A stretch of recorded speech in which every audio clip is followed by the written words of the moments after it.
work with across all cause areas, from the smallest organisation right through to the largest nonprofit across all corners of the world.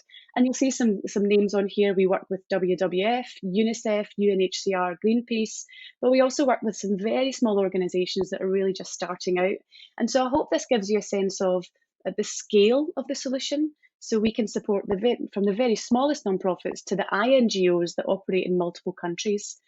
So there really is a solution, one solution that fits everyone. So we'll go back to the Salesforce technology for a moment. And one of the things that we talk about in Salesforce is the customer 360. And we believe that as you look across all of the things you do in the organization and all of your technology platforms, you should put the customer at the heart of everything you do. And so that single source of truth, that one point of view, where you can look at your customer and understand everything that's going on. And in that circle, you can see some of the capabilities. So managing sales or income, managing service, inbound call centers and cases, managing marketing, managing analytics. On the left-hand side, Trailblazers and Reskilling is our free education platform. So there are lots of capabilities within the system, as well as the platform capabilities, that allow our customers to really get the most from that cutting-edge technology that we make available. But then what we did was within the Salesforce.org team and with our wide community of customers and partners, we took that Salesforce technology and we built a charity-specific piece of functionality on top. And that was the Customer 360 for nonprofits that we call the Nonprofit Success Pack, NPSP. So we've taken the specific use cases, the specific needs of the nonprofit sector, and we've built and curated functionality on top of NPSP. Now, just note that this is IP that we own. It's a product that Salesforce owns. So we are continually investing in this. We're continually releasing innovation. And so a little bit differently to if there are other organizations that might build on top of other platforms, we bring this core and partner with our community to progress it.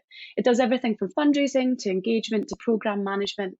And the other important thing to point out here is it's not all or nothing. So if you're an organization that needs to drive more acquisition in your fundraising program, or needs a new marketing tool, or needs to manage grants, these pieces can be implemented in isolation as well as the entire platform. So a really sophisticated set of tools to help all nonprofits based on their needs. So a couple of case studies that I want to take you through. And here's one that's close to our heart. So Great Ormond Street Children's Charity, a hospital in London that looks after sick children, came to us in 2014 to tell us that they were having some significant challenges with their existing solution. So Gosh had a legacy platform, a fundraising tool off the shelf that had been in place for many years. But due to the legacy nature of that system, they were no longer able to get the right insight, bring all the right data, create integrations to some of their other tools. And so they were really struggling to grow their fundraising and to get the right insights to be more innovative. We partnered with Gosh to implement a nonprofit success pack. And what that did then was give them a one single view of their supporters. And that was in fundraising, in engagement, and also in their supporter call centre. One of the main pieces of impact for Gosh was to reduce their number of admin times by 50%, so freeing up some administrative time to allow those people to go do things to help some of the families and kids. Another example, in their old system, it would take days to write a report, and in the Salesforce technology stack, they could do that within a few hours. So quite a large example, a local one in the UK, of a fantastic brand name with Gosh. And here's another example though. So Astrid is an organisation that has only been around for a few years, and Astrid stands for Available Skills for Training, Refreshing, Improvement, Innovation and Development. What it really means is Astrid are an organisation that aim to help bridge the gap between the invisible talent pool, people with long-term conditions, and the skills gap, so skills being sought. So what they wanted to do was really set up a solution that could grow with them as demand increased. And Astrid implemented with Salesforce a community. So the ability for people to register as new members to the organisation, register their skills and availability and their interests, and match that to employers who'd done the same. So creating this amazing community where we could match people with open roles and help bridge that gap. So a couple of really good case studies. Now, I'm going to move on and talk a little bit about some analytics and some trends that we've seen. So the last few years, we've run our nonprofit trend report. And the idea was to survey lots of fundraisers, lots of nonprofit professionals, to get an idea of how they could better leverage technology to support their mission, and also have a think about what the future needs might be based on trends and other organisations' opinions.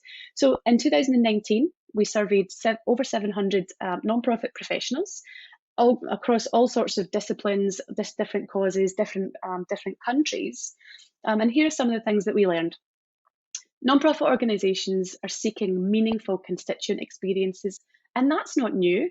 I think we know that if you can curate, if you can understand and personalise constituent experiences, then it helps with more engagement. So 74% of organisations said that they saw an increased demand in their services, whereas 69% had said that the demand for increased transparency at the same time. We also saw some insights into data and measurements across departments. Nonprofits are really struggling to measure goals and KPIs in fundraising, marketing, and programs. 49% of nonprofits said that they were able to measure their goals, and 75% said that they found it very difficult. So again, it brings technology right to the fore. So the wrap up for me, all of that, is that 85% of nonprofits believe technology is the key to their success. And hopefully what we've gone through in this session so far gives you a good sense, or at least an introductory sense of Salesforce with our technology, how we think about the sector and support the sector, and some of the pieces of technology that we can provide to support those missions. So with that, I think I'm asking Rob DeBell to join me.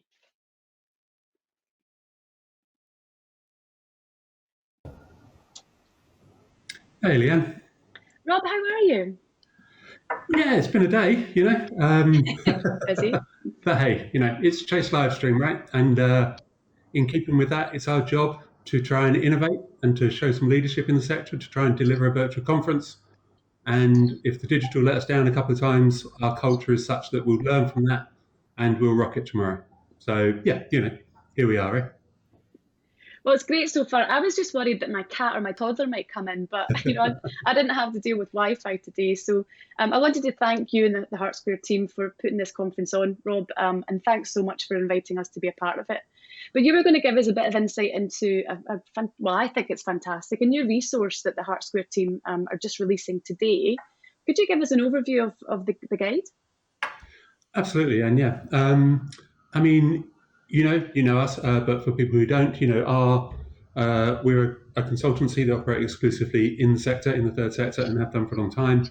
And as you know, we offer a range of services exclusively for those clients, and central among them is the guidance and support we give to any client, any potential client in the third sector who's considering reassessing or changing their technology. That covers quite a range of digital solutions, not least of which is their CRM system. We're completely agnostic when it comes to the choices that the clients make, but it is important for us to be fully conversant, really, with the options available to them. So we spend a lot of time and effort researching the market and keeping closely in touch with what's going on, the innovations and stuff that's happening, and with the many agencies who offer solutions to the sector. So the research we do obviously includes monitoring trends as they're reported or suggested, if you like, but also involves a lot of our own discussions with clients, past and present, and across our extensive network of contacts within the sector. We've been running Hart Square since 2009, and we built up a big network during that period of time. All of us, most of us, at some point have worked in the sector before. I worked within the sector within a non-profit for several years before then. So we've got a really extensive, there's 21 of us now, there's a really extensive network of non-profit expertise that we call upon and we tap into, we try to influence, and that's a key part of the research, and that's what's informed the guide. That's where I'm kind of going with that, Overall, in terms of why, I suppose why we've chosen to produce this definitive guide to Salesforce.org, or Salesforce for Nonprofits specifically, is, as most people will be aware, since the early 2010s, maybe, the so-called platform solutions have really competed with proprietary specialist systems for the sector. And the most well-known of those, are Salesforce and Microsoft Dynamics, really, in the platform side.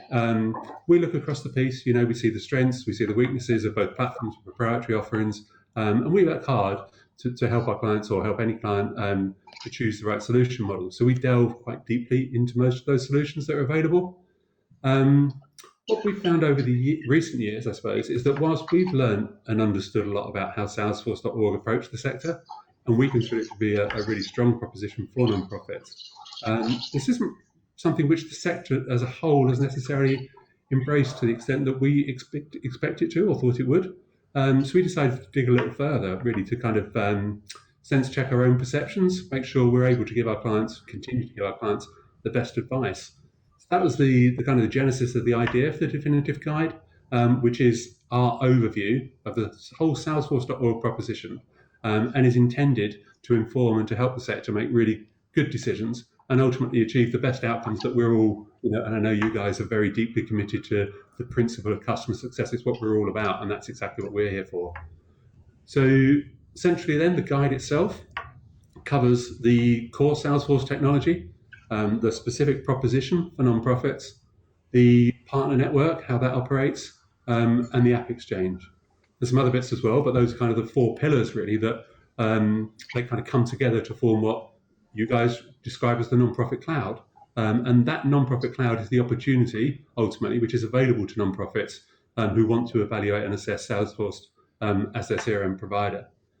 The guide is then supported, apart from those four pieces, it's then supported by a series of case studies, some membership body showcases, and some partner profiles.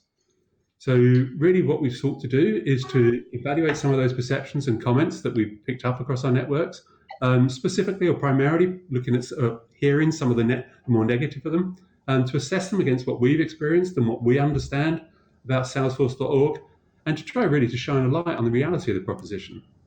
So that's what we set out to do on the back of all the work we did. Lots of, as I explained, lots of research, lots of informed discussions with key people. On the back of that, we still consider Salesforce to be a really strong offering for the sector, and we've challenged ourselves to explain how the model works, so that nonprofits across the country, across Europe, across the world, frankly, but so that any nonprofit has a better chance of understanding what that opportunity is and how they might get the best out of it.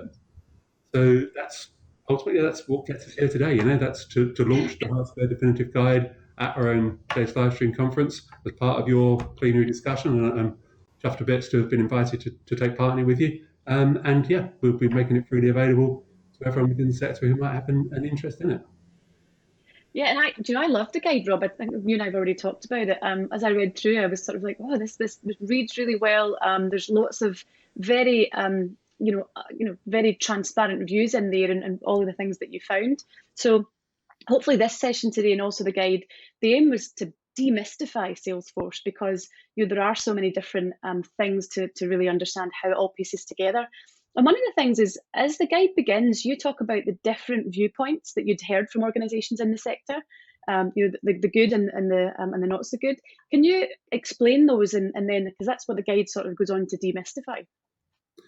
Yeah, so I talked in my kind of intro. I talked about the wealth of people that we talked to, the research we've done, and the, if you like, the input, the commentary, the perception that we've heard from different people, and it ranges from there are those who just describe it as complex and it's expensive. It's not fit for purpose for nonprofits.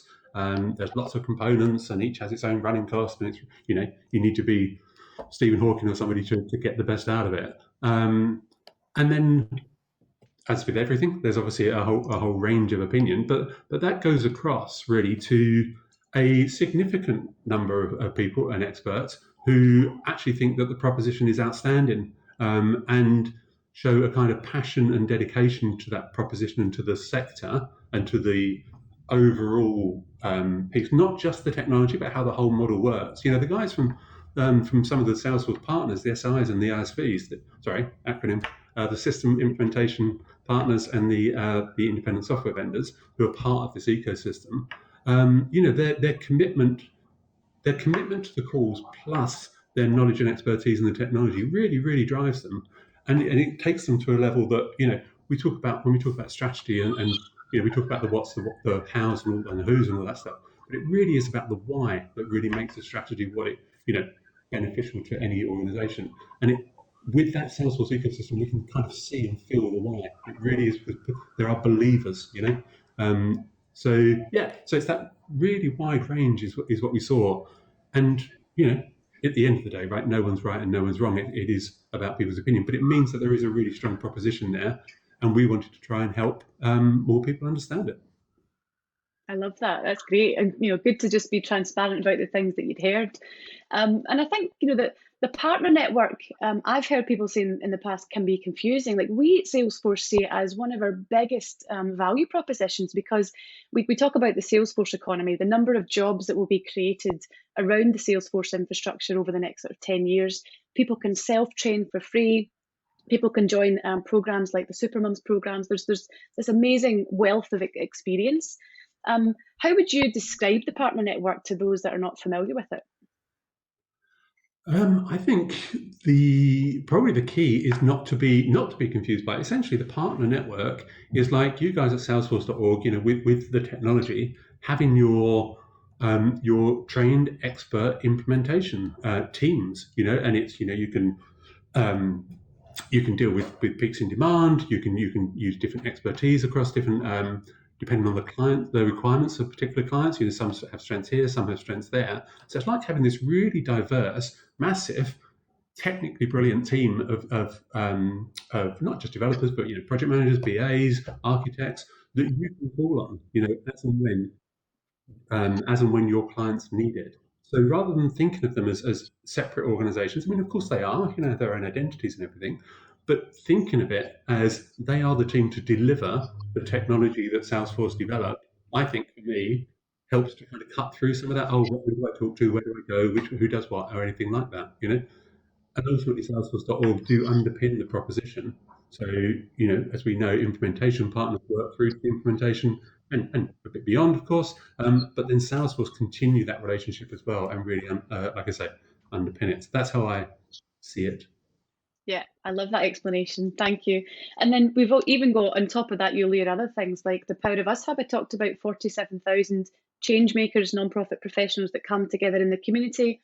And then with the ISV network, which is basically organizations that have taken the power of the platform and the development tools in the platform and built specific pieces of functionality and specific tool sets. Was there anything surprising or interesting you found out about the nonprofit ISV network? Um, there's a lot surprising, and probably the first surprise actually was how extensive it is. I don't think that's necessarily appreciated because, again, there is. I talked about some of the kind of negative commentary. There is even. I remember several times at different, over the years, people saying, "Oh, well, Salesforce, it begins with sales. That tells you everything you need to know." And there's just this kind of, blanket. Oh, App Exchange. That's all about, toys, and it's all about commercial and driving sales and all that.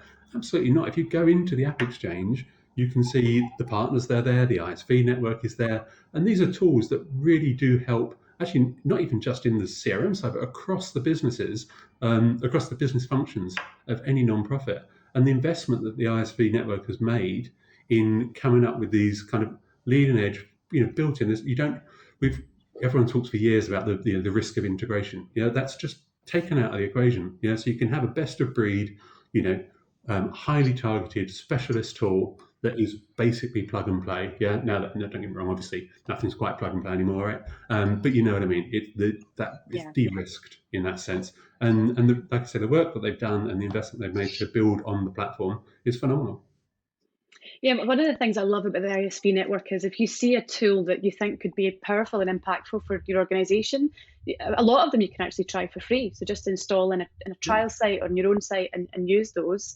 And the other thing we like to talk to our nonprofit customers about is the power of Salesforce and the ISV network is, if you imagine that there are tools that out there used by some of the big corporates, the most those that can invest and those that are sort of cutting edge. So for example, if you have a membership, if you're a membership organization, could you use some of those tools and functions that some of the biggest gyms in the world would use. So, bringing the best from the for-profit world into the non-profit world, using some of the discounts that we provide through .org. I guess, Rob, my last question for you is, now that you've created this fantastic resource that hopefully everyone will download and have a read through, do you have any advice for organisations considering a new solution that might have dismissed or not be considering Salesforce before now? I think ultimately my advice would be, and hopefully this comes through in the conclusion of the guide as well, but don't be clouded by any preconceptions. Yeah, just go in, look under the hood, yeah, see what you find. There's a wealth of technology, there's a wealth of really informed people who are passionate about helping you, and they are waiting for your call, sort of thing. You know what I mean? They are there, ready to listen, ready to help. They've done it before. They've been there. They've innovated. They've led. They've done everything you want them to do. Don't get me wrong. I can't. I said at the start, we are technology agnostic. Salesforce is not the answer for everybody. It can't be, because we don't even know what the question is for everybody yet. Yeah, but there is a fantastic proposition there if you want to go and look for it, so that you can assess if it's right for you. If you're going to make a 5, 6, even 7-figure investment in your CRM technology, yeah, then you really are missing a trick if you don't at least look. Brilliant. Well, thank you to you and the Hart Square team for that guide. It was a fascinating read, and hopefully will be a great resource for anyone. Thanks everyone for giving me some of your time today. I hope it's been interesting to learn more about Salesforce and salesforce.org. The team would love to chat with you. So if you're interested in having a discussion and finding out a little bit more, we can set up a free introductory session just to match our thinking up. You can contact us in the exhibitor part of the live platform, or feel free to reach out on LinkedIn, on our website, any of platforms that suit. But thank you. Great to be a part of the session today. Thanks, Leah. Thanks, everybody. I think we're going to